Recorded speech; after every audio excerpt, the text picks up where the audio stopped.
So welcome, Kate. Thank you for joining us. Thank you for having me. Oh, I appreciate it. So let me tell everybody a little about you.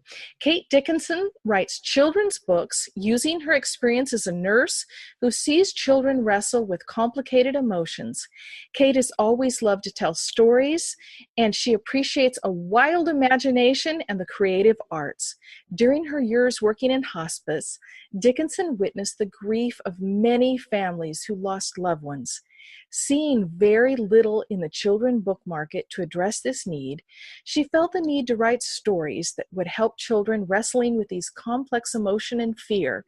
When she isn't writing books, Kate spends time working with models, agents, and publishers in the fashion industry and with local news outlets. She was born and raised in Milwaukee, Wisconsin, and we left out that she's a foster mother. So you still have your little guy, don't you? I sure do. I do. And It's been about a year and a half now. So, congratulations. yes, it's been a journey, but it's all been worth it for sure. Oh, absolutely. What made you want to go into foster care? I actually, when I was in my early 20s, I just really felt a calling on my heart from God, just that this would be a part of my life someday. And then I wasn't able to have my own child, and so it seemed to fit in even more as I got older. And the doors just opened for me last year, and I went for it full bore. So, where did you get the idea for this book? Show us the book. Tell us the title. All right.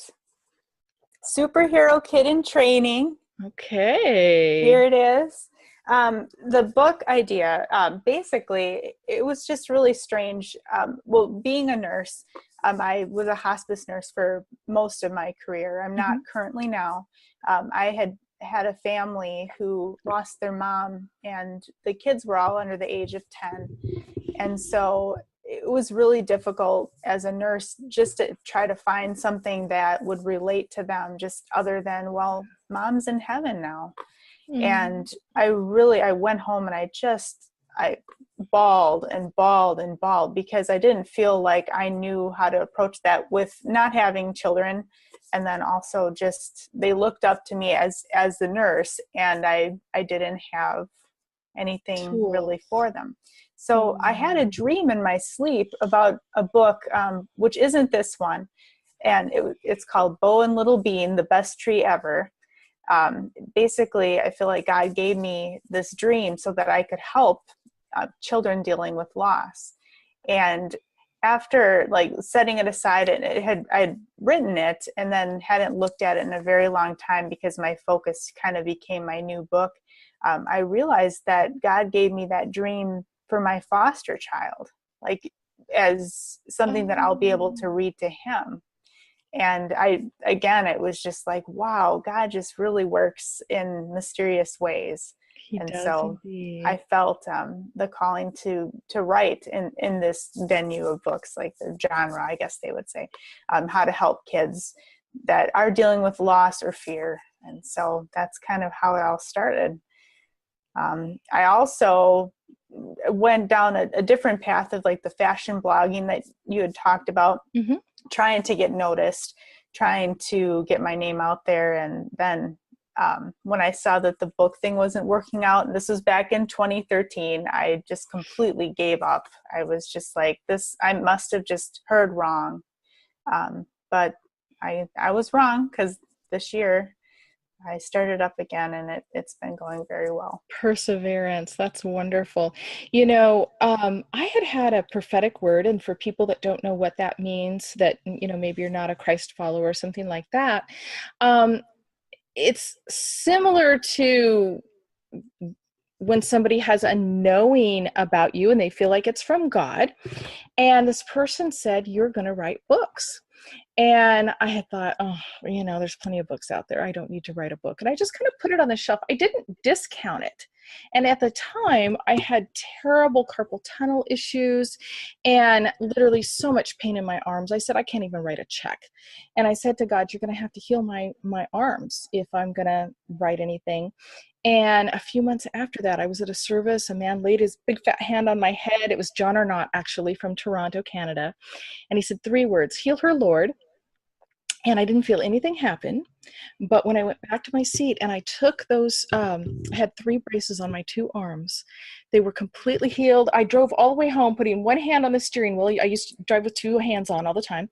And the other one going like this, looking for the pain, and then like this. And my brother had been sitting next to me, and he said he had seen me just rubbing my arms in pain through the service.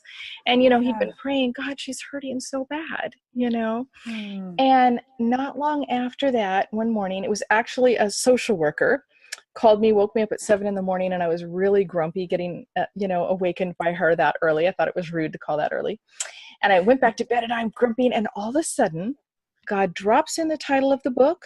And in an hour, I wrote 33 pages. And mine also is to help foster children. Well, mine is actually titled, and the title has been changed since then. It was titled A Believer's Guide to Deliverance for Children, Foster, Adoptive, or Birth Children, How to Remove the Foothold of the Enemy, which is very wordy, and nobody really knew what it meant. And they thought it was like you give the book to the kid, and it wasn't. It was to guide the parents. So I've changed the title. It's now called The Desperate Parent's Handbook. And I have a website for that, but literally old copies that I literally probably gave away because I really was all about helping people, which I know you are too. And they sell for over $300 on Amazon now. Wow, I know. that's amazing. Somebody emailed me a few years ago and it was $160 and it just keeps going up. And I'm like, really? Are you kidding me? That person got that book for free, probably. I did. I sold a few hundred copies, but anyway, I definitely gave some away too. So let's talk about your process. How did you go about getting the book published? Well, at first, I went right for the mainline industry publishers, thinking, if I sent out my manuscript, then people would just be interested. And after like 100 rejection letters, I was just like, okay. So very humbling. Yes. When I started up again, I did a little bit more research and found out that indie publishing probably was the best way for me to go. It's not the main house publishers, and it's not self-publishing. It's kind of like a go-to in between. And I was really, really impressed with the whole process of it. Because it's basically, there's a little bit of responsibility that you have on yourself. And then of course the publisher also takes some responsibility to help you market your book. And so not to say I would never go with a publisher if asked, but I feel like the way that I think this is a really good way to go is you have your hands in the entire project. So if you want an illustration different, or you don't necessarily agree with their thoughts, you ultimately can say, no, this is my book and I appreciate the feedback, but this is how I would like it to be. So that's awesome. Now, did you have to pay the illustrator? Did you find the illustrator? How did that work for you? The illustrator worked with Orange Hat Publishing already. And so when I started sending my samples of the vision for the book, they paired me with her. So that was great. And she is only 15 years old. Yeah, 15. Really? And this girl, I'm telling you, she's got such a future ahead of her. She wrote her own book called Chocolate. It's about a girl with a birthmark that looks like a piece of chocolate on her face. And at first, her parents, they're telling her that it's beautiful, it's a beauty mark, and she loved it. She loved her chocolate. And then when she got to school and found out that other people didn't love her chocolate. And so it's a story about how to deal with that. And so we connected right away on that, of course, just because it's kind of like a similar topic in some ways. Yeah. So she's great. She's good. We had our pictures taken together yesterday. Did you? We were both wearing superhero capes, and we did some funny poses. So you're going to do a series around this superhero theme. Yes, I am. I've got my second book done already. So I definitely, you know, if they're interested in working with me again, I think that they are. I'm ready to go. I think I'll probably wait maybe at least 6 to 8 months so that I can Mm-hmm. sell this one and Mm-hmm. become established that way. But I definitely have plans. So Now, may I ask how much of your own personal money that you needed to invest in this project? sure. Let me just think about it a second so that I give you an honest answer. Because I would say it was about 2000. Really? Mm-hmm. Oh, that's much less than I would have expected. That's outstanding. Yeah. And give or take, I mean, it might be a little bit more, but that's right around there. And so I was just really impressed. I mean, even just with the book sales already, with their support, I've already sold quite a few and Mm-hmm. well on my way to making back the money Oh, that that's I invested. fabulous. I remember, now I didn't go that particular route, but when I was looking into it, and literally, I have to tell you, like everybody, just wanted what a traditional publisher brings Mhm. and tried some of what you're talking about, sending it out and getting those rejection letters. I had been hearing God say for a year that I was supposed to self-publish it. And I can sometimes hear things and be a little bit stubborn and try to think, well, I can make this work or, whatever. And eventually I wake up and listen to God and know that he's way smarter than I am. I don't know why on earth I think I can compete with him. I've learned over the years. But when I looked into self-publishing, it was back then, let's say $15,000 or $16,000. I know a lot has changed and there's print on demand and things like that. Do you use print on demand or do you have a garage full of books or how did that work? Well, I have a garage full of books right Okay. now just because I'm trying to do the book signings and things. But the Orange Hat Publishing, they take orders and I can get them at a discounted rate. Mm-hmm. If I was really in a situation where I needed books, I could go to Amazon or Barnes and Noble, but then I wouldn't get that cost cut that I'd Mm-hmm. get from them. Mm-hmm. So whenever I order books, I'll be doing it through them. Got So it. Okay. I yeah. love it. So the character in your story is Flynn. Tell us a little bit about Flynn and his adventure in this book. Um, well, Finn, it's actually Finn, Oh, forgive but that's me. I'm okay. sorry. That's okay. I just knew I wasn't going to be able to say I'm, Flynn. I'm reading Uh, without my glasses. I'm sorry. no problem. Well, Finn is, I would say, between the age of 4 and 6, he's learning how to ride a new big boy bike. And it's not something that he is enjoying because his old bike has stickers all over it. He's personalized it. He feels comfortable on it. But his parents are saying, of course, it's time to move on, buddy. So he reluctantly tries to get on the bike, and it doesn't go well at all. And after some time goes by, he just realizes, you know what, I can do this. And he changes himself into a superhero character. So he has a superhero cape, he's got glasses, his helmet, and of course, cowboy boots, because every kid needs cowboy boots, right? Uh, Absolutely. so he goes down there, he's got all the confidence in the world. And now his parents are a little bit like, well, hang on a second. Let's, make sure that you're safe. So it's about him and his journey to learning how to ride the bike and then being the superhero. He really takes it all on, and he's fighting bad guys in the sky and believes he's flying and things like that. And so that's basically the theme of the book is, kids, they can do anything if they have the support of their parents behind them and believe that Mm. all things are possible through God. And so whether it's transforming yourself into a superhero or just relying on the support of your parents, either way, the same mission is accomplished. Well, I So. love his vivid imagination. We're going to take a quick commercial break and we will be right back. Welcome back, everybody. We have been talking with Kate Dickinson about her book in the superhero series that she started, and Finn, the main character. Now, we've been talking about a call for help, awareness to foster care, and how to help.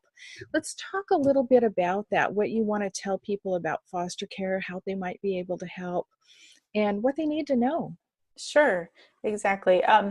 Well, I had gone to a meeting right before I signed up to become a foster parent, and the name of the organization that was doing the meeting at my church is called One Hope 27. And they said something that has just stuck with me the whole entire time in this process. And they say, not everybody is called to foster, but everybody is called to do something because there's a crisis on our hands with how many children are placed in homes other than their own throughout the United States. And one of the staggering facts that they had given in that meeting was 28,000 kids each year in the United States age out of the system. 85 to 90% either end up in jail, homeless, addicted to some kind of substance, or have died in 2 years. And so that was something that really stuck with me. And in Wisconsin, right now, there are 2,000 kids in foster care, but only 589 foster care homes. And so that's, in my mind, that's a crisis. It's very sad. It's very scary. And the number just keeps climbing each year. So I just feel like it's an area that a lot of people don't think about as an option, just because of the challenges that come along with it. And there are a lot of challenges that come along with it.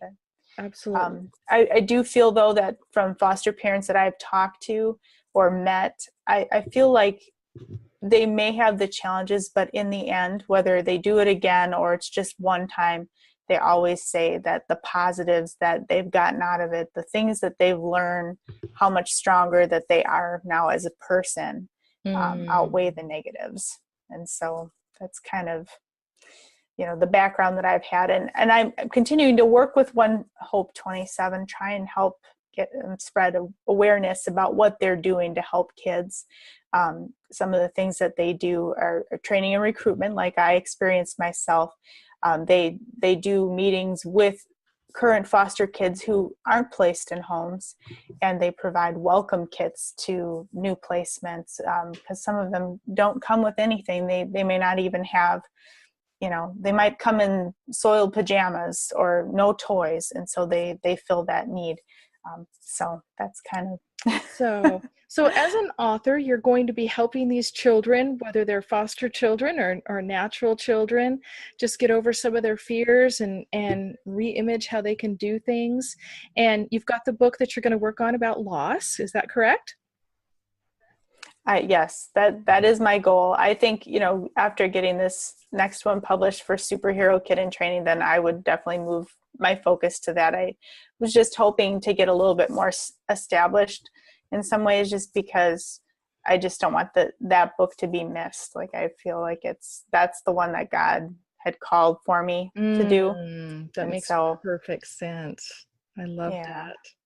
So how can anybody reach out to you? How can they get a copy of the book? Sure. I have a website. It's Kate R. Dickinson. I don't know if I need to spell Dickinson or not, but Go ahead. DICKINSON.com. And there you'll find all of my writing and the information about the book.